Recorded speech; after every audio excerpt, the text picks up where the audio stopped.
یہ رمضان المبارک کا وظیفہ ہے۔ یہ وظیفہ لا الہ الا اللہ محمد رسول اللہ صلی اللہ علیہ وسلم کلمہ طیبہ کا وظیفہ ہے۔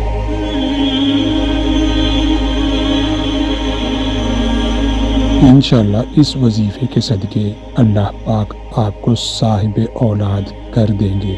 سب سے پہلے آپ نے سحری سے تقریباً 10 سے 15 منٹ پہلے اٹھ کر تہجد کی نماز ادا کرنی ہے۔ 2 رکعت تہجد کی نماز ادا کرنی ہے۔ جب آپ نماز سے فارغ ہو جائیں گے تو اس کے بعد آپ نے یہ وظیفہ کرنا ہے۔ وظیفہ کیا کرنا ہے؟ آپ نے سب سے پہلے اول 7 مرتبہ درود ابراہیمی پڑھنا ہے، یعنی نماز تہجد سے فارغ ہونے کے بعد اول آپ نے 7 مرتبہ درود ابراہیمی پڑھنا ہے۔ اس کے بعد آپ نے 1000 مرتبہ کلمہ طیبہ لا الہ الا اللہ محمد رسول اللہ صلی اللہ علیہ وسلم آپ نے 7 مرتبہ درود ابراہیم پڑھنے کے بعد 1000 مرتبہ کلمہ طیبہ پڑھنا ہے، اور 1000 مرتبہ کلمہ طیبہ پڑھنے کے بعد آخر میں 7 مرتبہ درود ابراہیمی کا ورد کرنا ہے۔ جب آپ یہ مکمل پڑھ لیں گے تو آپ نے سجدے میں جا کر اللہ سے رو رو کر